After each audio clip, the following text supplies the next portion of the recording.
আমি আবারও বলছি, যারা নিজেদের তৃণমূল কংগ্রেস বলে ক্লেম করছেন, মহামান্য আদালত বলেছে করা যাবে না। আসল নকল তরজায় কি তবে ইতি? দল, লোগো, পার্টি অফিস, ফান্ড সবটাই কি হাতছাড়া হয়ে গেল মমতা বন্দ্যোপাধ্যায়ের? রবিবার আদালতের রায়ের কপি দেখিয়ে ঋতব্রত বন্দ্যোপাধ্যায় দাবি করলেন, আদালত রায় দিয়েছে অরূপ রায়ের নেতৃত্বাধীন তৃণমূল কংগ্রেস ছাড়া সবটাই অবৈধ।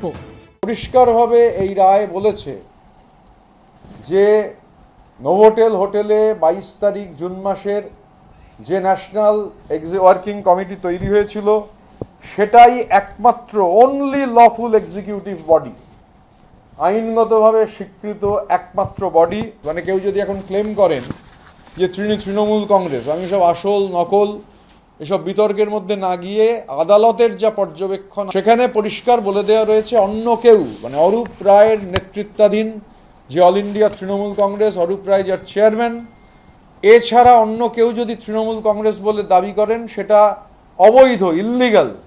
জাতীয় কর্মসমিতি, রাজ্য কমিটির পর শনিবার সিংহভাগ জেলায় সভাপতিদের নামও ঘোষণা করে দিয়েছে ঋতব্রত তৃণমূল। অনুব্রত মণ্ডল, রবীন্দ্রনাথ ঘোষ, শান্তনু সেন থেকে জ্যোৎস্না মান্ডি একই দিনে একের পর এক ধাক্কা খেয়েছেন মমতা বন্দ্যোপাধ্যায়। আর রবিবার আলিপুর কোর্টের রায় দেখিয়ে আরও মারাত্মক দাবি করলেন ঋতব্রত বন্দ্যোপাধ্যায়। পার্টির ফান্ড, পার্টির ব্যাংক অ্যাকাউন্ট, পার্টির রেকর্ড, এগুলো আপনি ইন্টারভেন করতে পারবেন না, ব্যবহার করতে পারবেন না। আপনারা কনস্টিটিউশনাল অথরিটির কাছে বা স্ট্যাটুটারি অথরিটির কাছে গিয়ে ভেতরে না ঢুকতে পারেন, বাইরে বেরিয়ে যে লম্ফঝম্প করছেন, হাত চালাচ্ছেন এদিকে ওদিকে, এগুলো বন্ধ করতে হবে, করা যাবে না। করতে পারেন, অল ইন্ডিয়া তৃণমূল কংগ্রেসের নাম ব্যবহার করে করা যাবে না। বেলেঘাটার তৃণমূল বিধায়ক কুণাল ঘোষ এ নিয়ে সোশ্যাল মিডিয়ায় লিখেছেন, মমতা বন্দ্যোপাধ্যায়ের নাম সরিয়ে ছবি বাদ দিয়ে যে বা যারা আসল তৃণমূল সাজছেন, তাঁরা এই মহিলাকে এখনো ঘুরিয়ে ব্যবহার না করে নিজেরা পুরো আলাদা দল গড়ে মানুষের ভোটে জিতে এসে বড় বড় কথা বলছেন না কেন? ফেসবুকে দু একটা পোস্ট দেখছি, এতকাল পর মমতাদের ছবি ছাড়া স্টিকার, কে কি পথ পেলেন? বিবেক লজ্জা বলে কিছু নেই?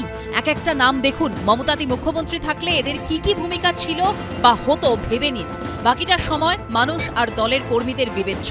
গত ৩রা জুলাই মেট্রোপলিটনে তৃণমূল ভবন নিয়ে কালীঘাট তৃণমূল ও ঋতব্রত তৃণমূলের মধ্যে নাটকীয় পরিস্থিতি তৈরি হয়।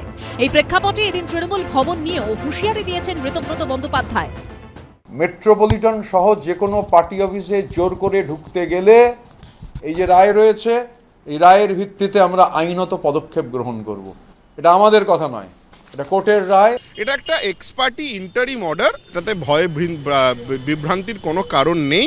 ঋতব্রতবাবু যা বলে থাকুক না কেন, এখনও তৃণমূল কংগ্রেসের চেয়ারপারসন মমতা বন্দ্যোপাধ্যায় আছেন এবং তার নেতৃত্বেই তৃণমূল কংগ্রেসের আগামী যা প্রকল্প আছে, যা প্রোগ্রামস আছে, সেটা হবে।